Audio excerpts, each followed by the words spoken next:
ऐसा लग रहा है और निर्णय है तो उसको कहेंगे उत्प्रेक्षा।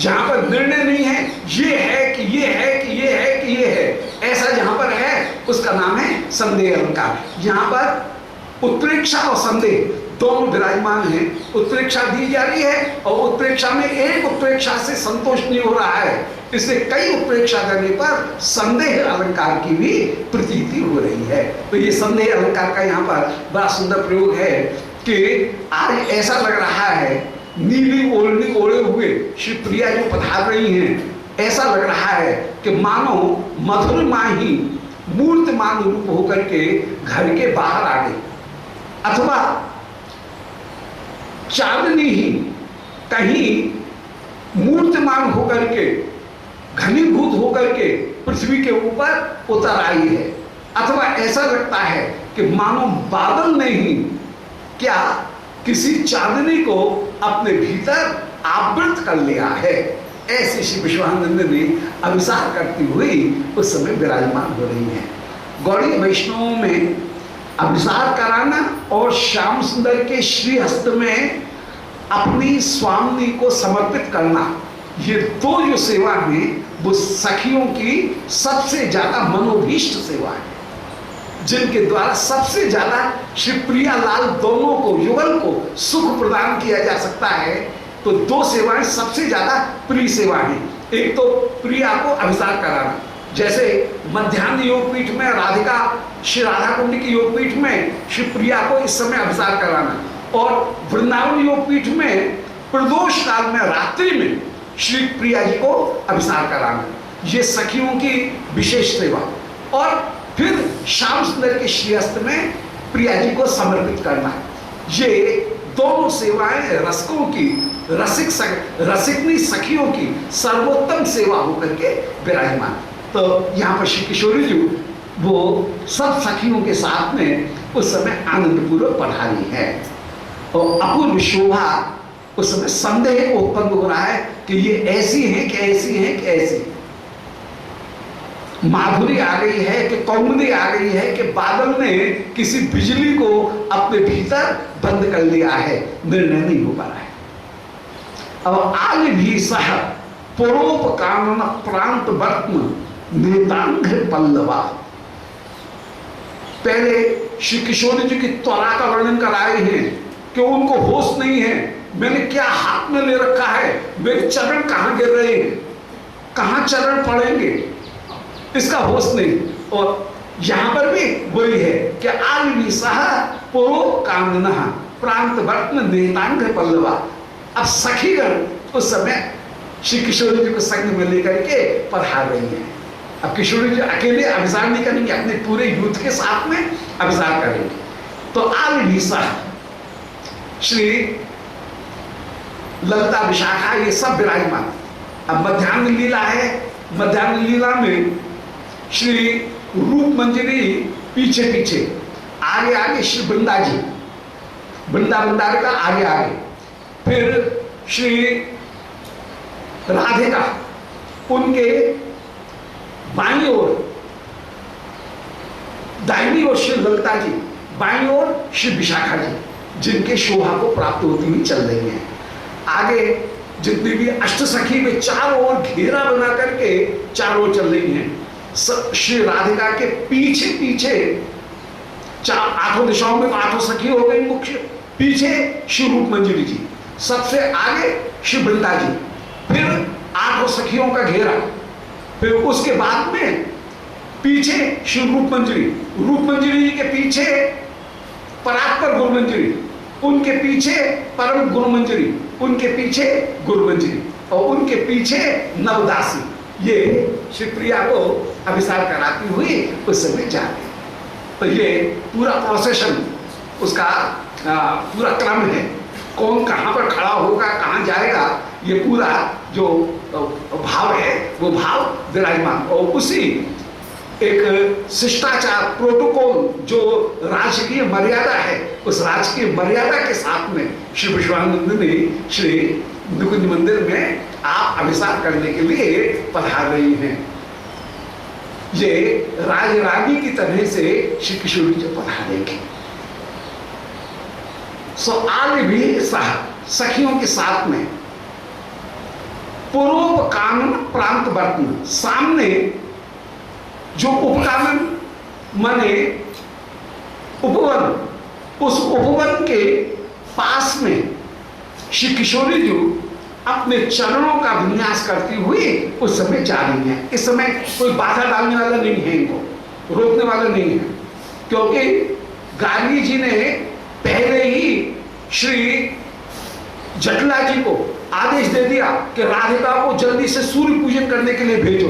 तो जो बाधा डालने वाले वे तो उल्टे और अनुकूल हो गए, जो बाधा डालेंगे वे तो उल्टे इनको भेज रहे हैं, इसलिए अब डरने की आवश्यकता नहीं है। इसलिए शिवप्रिया उस समय सूर्य पूजन के बहाने आनंद पूर्वक पढ़ा रही है। तो प्रांत वर्तन देतांग पल्लवा, उस समय श्री निकट का जो उपवन, उस उपवन में अपने चरणों को स्थापित करती हुई शिवप्रिया पधारी।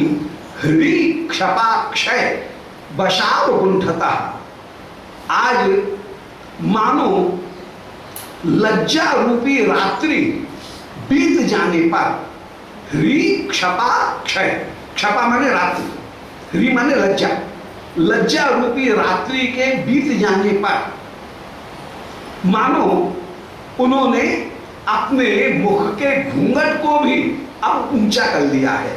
कृष्ण मिलन की इतनी उत्कंठा है कि इस समय लज्जा भी ज्यादा आने दी। जहां पर उत्कंठा थोड़ी शिथिल होती है, न्यून होती है, वहां पर लज्जा ज्यादा होती है, विवेक जब होता है। परंतु अभी आवेग इतना ज्यादा है कि उस आवेग में लज्जा नहीं है, इसलिए ह्री क्षपा क्षय बशा, आज लज्जा भी जैसे दूर सरक गई है। और दूर सरक करके कहीं मार्ग में चलने में असुविधा न हो घूंघट से, इसलिए घूंघट को भी थोड़ा ऊंचा उठा रखा है। जिन्होंने घूंघट ऊंचा सरका रखा है, तो ह्री क्षपा क्षय बशा, अवगुंठनो मुक्त मास्यम, अवगुंठन से उन्मुक्त श्री किशोर जी की मुख माधुरी, क्या श्री प्रिया जी की इस समय जो मुख माधुरी है, वो मुख माधुरी सबको दर्शन हो रही है। और इस समय सब लोग तो चले गए, जो गोप हैं वे गैया भैया चराने के चले गए, नंद बाबा और जितने भी अन्य गोप हैं उन सबों को कन्हैया ने पहले लौटा दिया, कोई न कोई बहाने करके सब अपने अपने काम में लग रहे हैं। तो दोपहरी का जो समय है वो कहीं बहुत ज्यादा आवागमन का समय नहीं है, तो आवागमन से समय से मुक्त होने के कारण अब बाजार में भी रास्ते में भी चलने में कोई घूंघट लगाने की विशेष आवश्यकता नहीं है। इस समय लगभग सुनसान होकर के ही ब्रिज की भीति विराजमान है, इसलिए शिवप्रिया अपने अवगुंठन को पलट करके उस समय आनंद पूर्वक जा रही हैं। और उस समय शिवप्रिया का मुख कमल अपूर्व रूप से सुशोभित हो रहा है। सभी सखी दासीगण उस मुख माधुरी का दर्शन करके एकदम विभल हो रही हैं। प्रिया की उस रूप माधुरी का दर्शन करके मन में विचार कर रही हैं, जरूर आज श्याम सुंदर इस मुख माधुरी का दर्शन करके प्रिया के वशीभूत हो जाएंगे। ऐसा विचार करके सब सखी परम रूप से आनंदित हो रही है।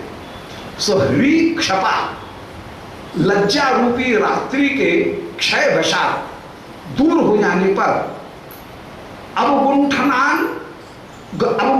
उन्मुक्त आस्य कमलम, जिनका मुख कमल अवगुंठन से घूंघट से उन्मुक्त हो गया है, ऐसी दधे स्फुटम, वो मुख अपूर्व रूप से शोभित हो रहा है। अपनी कांति को बिखराती हुई श्री प्रिया जो चली, सोई श्री गोविंद लीलामृत में वर्णन किया, सारे शकुन हो रहे हैं। कहीं सामने से नेवला रास्ता काट रहा है, कहीं शुकपिक ये ए हो जय हो ऐसा कर करके तोता बोल रहे हैं। कभी कोई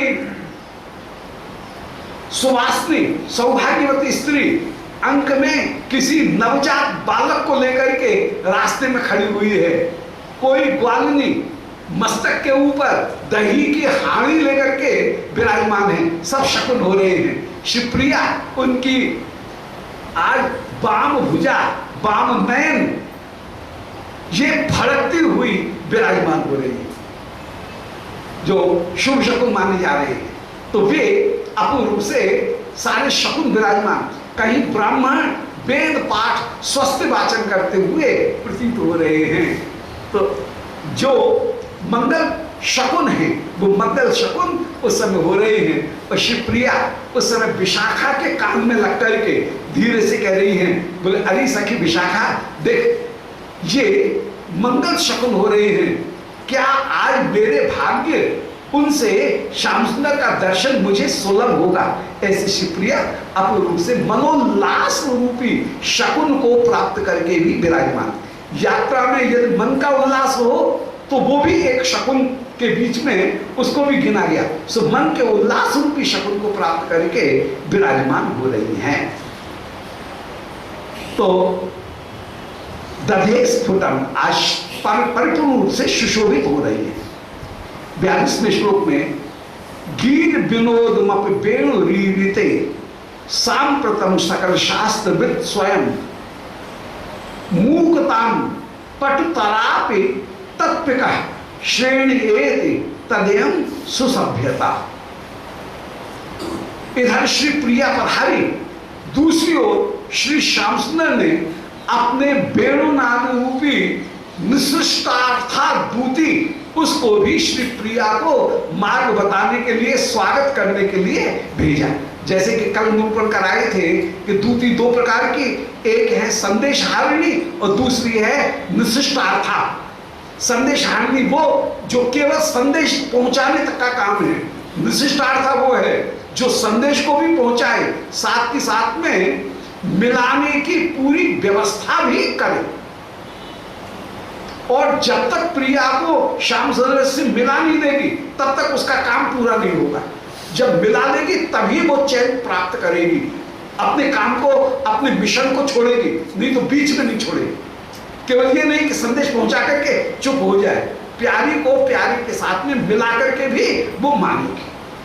उसका नाम है निशिष्टार्थाद्भूति। और ये वेणु ऐसी ही निशिष्टार्थाद्भूति है जो केवल संदेश दे करके नहीं बल्कि प्रिया को बरबस खींच करके श्याम सुंदर के पास में ला करके ही खड़ा करेगी, तब मानेगी, इसके पहले नहीं मानेगी। सो आज श्री श्याम सुंदर ने गीर विनोद मत वेणु रीरिते, अपनी गीर माने अपनी वाणी का जिसमें विनोद हो रहा है, अर्थात वाणी के द्वारा श्री प्रियाओं को अपूर्ण रूप से आनंदित करते हुए जो विराजमान, जिस वेणु में अस्फुट कोई ध्वनि ऐसी प्रकट हो रही है जिसमें काव्य के सारे गुण विराजमान, अलंकार उसमें विराजमान, रीति उसमें विराजमान, वक्रोक्ति उसमें विराजमान, रस उसमें विराजमान, ध्वनि उसमें विराजमान, तात्पर्य में अपने भावों की मधुरिमा, प्रेम की अपूर्व गरिमा रूपी सिद्धांत दर्शन, अपूर्व बिंब विधान और कल्पना के साथ साथ अपूर्व रूप से अलंकरण और कलात्मकता, संगीत जिसमें विराजमान, इस प्रकार काव्य के सारे गुण, भाव, विचार, कल्पना, बिंब और कला, संगीत, सारे के सारे गुण जिसमें परिपूर्ण रूप से विराजमान, ऐसी वाणी के गीर विनोदमपि, वाणी के द्वारा विरोध करते हुए, उस वेणु के द्वारा ही उस वाणी को प्रकट करते हुए, वेणु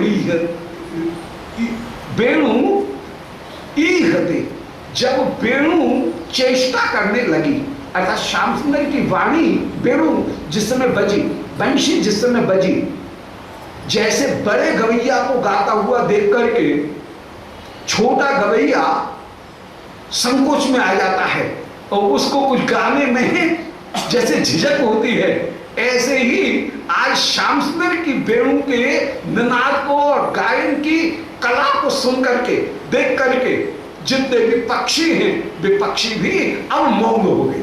पहले तो बड़ा बड़ करके अपनी अपनी बड़ाई दिखा रहे थे, बड़े फुदक रहे थे, परंतु बड़े गवैया के आगे छोटे गवैया जैसे शांत हो जाते हैं। ऐसे गीर विनोद मप बेणु ईहते, जब वाणी ने, बेणु ने वाणी के विनोद को ईहते माने प्रकट किया, उसकी चेष्टा की, यह चेष्टा, यह माने चेष्टा, ईहते जब चेष्टा की, तो सांप्रतम सकल शास्त्र भी स्वयं, उस समय वृंदावन के वे तोता जो कि संपूर्ण शास्त्रों को जानने वाले हैं, वे तोता मैना वे भी चुप होकर के बैठ गए। अब ये तोता मैना कोई मामूली नहीं है, ये कौन से हैं? वो सांप्रतम सकल शास्त्रविद स्वयं, सारे शास्त्रों को पेट में रखे हुए हैं। तो वृंदावन के जो सुधी सारिका, जो विचक्षण तोता, वे सब के सब भी मौन होकर के विराजमान हो गए।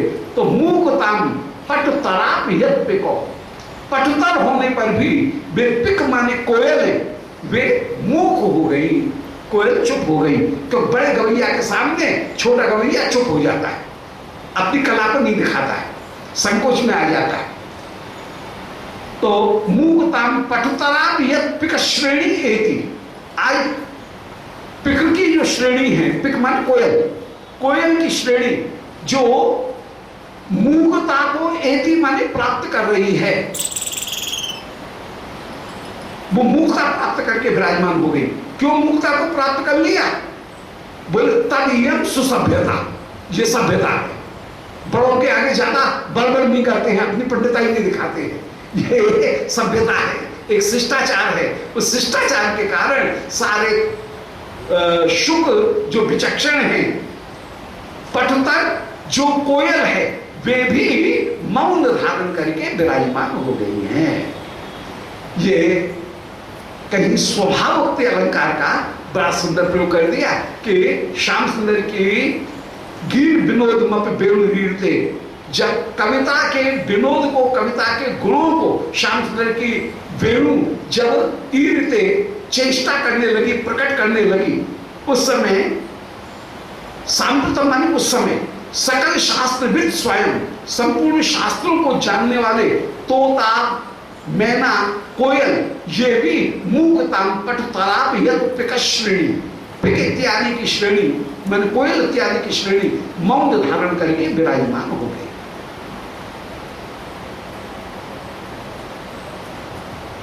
अब वेणु नाम भयते गा हरऊ तृण, अब श्याम सुंदर की वेणु बजी। श्री ब्रज गोपिकागणों ने जो श्रीमद् भागवत में 21वें अध्याय में 10वें स्कंद में जो वेणु गीत में श्याम सुंदर के प्रभाव का वर्णन किया, आज वो ही प्रभाव का वर्णन यहाँ पर, और युगल गीत में जिस प्रभाव का वर्णन कर रही हैं वही प्रभाव का वर्णन यहाँ पर कर रही है। श्रीमद् भागवत में श्री ब्रज गोपिकागण दो जगह श्याम सुंदर के वेणु का वर्णन करती हैं, एक 21वें अध्याय में और एक 35वें अध्याय में, रासपंचाध्याय के बाद में युगल गीत में। दोनों में विषय एक है, परंतु दोनों में मूड अलग अलग है। जो भाव भंगिमा है, वो भाव भंगिमा दोनों में गोपियों की भाव स्थिति वो अलग अलग है, मूड दोनों में गोपियों की अलग है। 21वें अध्याय का जो वेणु गीत है उसमें कहीं दीनता का भाव विराजमान है कि हाय सब लोग सुखी हैं, मैं ही दुखी हूं। पूर्णा पुलिंद और गाय पदार्थ रहा, ये पुलिंदी वृंदावन की भीड़ नहीं, पूर्ण है, अपने आप अर्थ निकल रहा है कि हम अपूर्ण हैं। धन्यास्म मूढ़मत्यो हिरण्येता, ये हरिणीगण परम धन्य है, अपने आप अर्थ निकल रहा है कि वयम तो अधन्य। ये व्यंजना से अर्थ वहां पूरे अध्याय में, उस वेणुगीत के 21वें अध्याय में जो मूड है गोपियों का, जो भावस्थिति है, वो भावस्थिति ये है कि आहा अन्य लोग बड़े भाग्यशाली हैं, हम ही अभाग्यशाली हैं, ये वहां पर मुख्य भाव है। जबकि यहां पर 35वें अध्याय में जो युगल गीत है उसमें मूड बिल्कुल अलग है। बात वही है, श्याम सुंदर की बंशी बजाने पर ये हो रहा है, ये हो रहा है, सब लोग ऐसे प्रभावित हो रहे हैं, ये वर्णन है। परंतु गोपियों का जो मूड है वो ये है, भावस्थिति ये है गोपियों की कि आहा, जब प्यारे का दर्शन करके सब मोहित हो रहे हैं, हम मोहित होती है, कौन से आश्चर्य की बात। वहां पर जैसे ढिठाई है, तो युगल गीत में जो वर्णन है वहां पर संतोष और धृष्टता, वो विश्वास, उस विश्वास की अधिकता है, जबकि वेणु गीत में विकलता की अधिकता है। ये दोनों में अंतर है, इसलिए पुनरुक्ति नहीं है। और दोनों का वर्णन करने का जो व्याख्या करने का प्रकार होगा वो भी अलग अलग होगा। एक में व्याख्या की जाएगी इस भाव से कि हाय विकल होकर के गोपकागण कह रही हैं कि हाय और सब तो सुख प्राप्त कर रहे हैं, सबसे ज्यादा दुखी क्या हम ही हैं क्या। श्याम सुंदर वेणु को इतना अधरपान करा रहे हैं, दामोदराधर सुधाम अपनी गोपकानम गोप्य माचरदयम कुशलम स्मरणम। अब देखिए वही दीनता का भाव है, इस वेणु ने कौन सा पुण्य किया, हाय हम ही हतभाग्नी है क्या, हमको वो अधरामृत प्राप्त नहीं हो रहा। तो वेणु गीत में जो भाव है वो दीनता का भाव है, जबकि युगल गीत में जो भाव है वर्णन वही वेणु का किया जा रहा है, परंतु वहां पर यह भाव है कि जब प्यारे के रूप का दर्शन करके सब आनंदित हो रहे हैं, तो क्या हम इस रूप का दर्शन करके आनंदित नहीं होंगे क्या, हम आनंदित हो रहे हैं, इसमें आश्चर्य की बात क्या है। तो यहां पर जैसे अपने आप को कंसोलिडेट किया गया है, अपने आप को जैसे कहीं जो धैर्य प्रदान किया हुआ कंसोलेशन जो है वो कहीं प्रदान करते हुए कहीं श्री प्रिया विराजमान है, यहां पर अपने आप को कहीं धैर्य देते हुए कंसोलेशन करते हुए कहीं श्री प्रिया विराजमान होकर के विराजमान, जबकि वहां पर व्याकुलता का भाव विराजमान। यहां पर उन्हीं दोनों भावों को इस समय श्री सुखदेव जी श्री विश्वनाथ चक्रवर्ती जी वर्णन कर रहे हैं। अब श्याम सुंदर ने जैसे ही बंशी बजाई, अब वो पूरा वेणु गीत का जो प्रसंग है वो वेणु गीत का प्रसंग यहां पर प्रकट हो गया। श्याम सुंदर की वंशी को सुनकर के उनकी शोभा का भी वर्णन हो रहा है और उसका क्या प्रभाव है श्रोताओं पर उसका भी वर्णन किया जा रहा है। तो एक तरह से श्रीमद् भागवत का जो वेणुगीत का अध्याय है वो वेणुगीत के अध्याय के भाव को यहाँ पर श्री विश्वनाथ चक्रवर्ती पाल निरूपण कर रहे हैं और उस समय सखीगण उसी भाव में विराजमान है। श्री किशोरी जी जब पधार रही हैं तो उसी भाव में विराजमान होकर के आज मन में दीनता का भाव धारण करते हुए कि हाय कब मुझे प्यारे मिलेंगे, मेरे ऊपर उनकी कब कृपा होगी, ये दीनता कैसे उनसे मिलूं, हाय मैं ही सबसे ज्यादा पिछड़ी हुई हूं क्या, मैं ही सबसे ज्यादा भाग्य में न्यून हूं क्या, जो सबको सुख की प्राप्ति हो रही है मुझे सुख की प्राप्ति नहीं हो रही है। ये जो उद्वेग का भाव है, ये दैन्य का जो भाव है वो दैन्य नामक संचारी भाव यहां शिवप्रिया में उदय हो रहा है। उसी का वर्णन कर रहे हैं कि वेणु नाम है। यहां से एक नया प्रसंग शुरू हुआ 43वें श्लोक से। श्याम सुंदर ने बंशी बजाई, उस समय जितने भी शुभ पिक ये सब मौन हो गए, क्योंकि ये सुसभ्यता है, बड़े गवैया के आगे छोटे चुप होकर के बैठ जाएंगे। अब आगे वर्णन कर रहे हैं कि वेणु नाम भयत गा हरौ भेद तो द्रुम मरंद वृष्टिता। सारे सखा कह रहे हैं बोले भैया गैया तो चरते चरते बड़ी दूर निकस गई। आप बोले भैया चिंता मत करो मैं अभी गैयान ने बुलाऊं। ऐसा कहकर के श्री श्याम सुंदर गोवर्धन शिखर के ऊपर चढ़े और चढ़ करके आपने अपनी फेंट से बंशी निकाली, बंशी को अधर पे धर के एक हाथ में अपना दुपट्टे का छोर पटका का छोर लेकर के फिराते हुए हियो हियो हियो ऐसा कहकर के मुक्ते नंदन चंदनी के कर्पूरी कस्तूरी के पिंगे रंगणी सुलसल के गांधर्व के, ऐसे जितनी भी गैया हैं उन एक एक गैया का नाम ले रहे हैं आप तो ले रहे हैं गैयाओं का नाम, और जिस गैया का नाम लें वही गैया उमड़ती हुई हम्बा हम्बा ध्वनि करती हुई श्याम सुंदर के पास में आकर के खड़ी हो जाए। तो सारे सखा कह रहे हैं, बोले वाह भैया वाह, तेने तो लाला कमाल कर दिया, हम तो एक गैया ढूंढने में हमारे पांव थम्बा है जाते दौड़ते दौड़ते, और तेने तो एक फूंक मारी और सभी गैया आएगी। तेने तो आश्चर्य कर दिया, हमारी सभी मेहनत को बचाएगी। सो वेणु नाव भयति गा हरम, जब श्री हरि वेणु बजा करके गैयाओं का नाम लेकर के पुकार रहे हैं, उस समय सारी गैयाएं दौड़ी हुई चली आए। तृणो भेद तो द्रुम मरंद विष्णु भी, उस समय सारी गैयाएं अपने अपने नाम को सुनकर के यूथ की यूथ गैया सब चली आ रही हैं और श्याम सुंदर को घेर करके चारों ओर से ढल रही हैं। तो ये गैया परम परम भाग्यशाली होकर के विराजमान है, जो कि श्री श्याम सुंदर की वेणुनाद को सुनकर के जो आज कर्ण पुटई कृष्ण क्षेत्रम कर्ण पुटई पिबंते, श्याम सुंदर के उस वेणुनाद को कानों के पुट के द्वारा प्राप्त पान करती हुई विराजमान हो रही हैं। कर्ण पुटई क्यों कहा? काम तो है इनके दो, फिर पुटई बहुवचन का प्रयोग क्यों कर रहे हैं? वो भी बहुवचन का प्रयोग इसलिए कर रही हैं कि मानो इनको प्रत्येक क्षण नए काम प्राप्त हो रहे हैं। गावो हे कृष्ण मुख निर्गत, श्रीमद् भागवत का श्लोक है वेणुगीत का। गावो हे कृष्ण मुख निर्गत वेणुगीत, पीयूष मुत्तभित कर्ण पुटई पिबंत्य। तो गैयाएं उत्तमहित कर्ण पुटई, ऊंचे कान के द्वारा पान करनी है।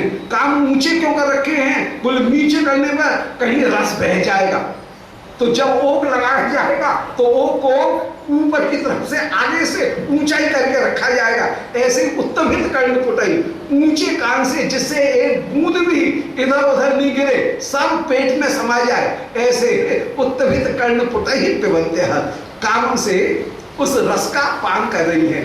तो गावो है कृष्ण मुख निर्गत वेणुगीत, कृष्ण के मुख से प्रकट हुआ जो वेणुगीत है उसको उत्तमित कर्ण पुटई, ऊंचे कानों के द्वारा गैयाएं पान कर रही हैं।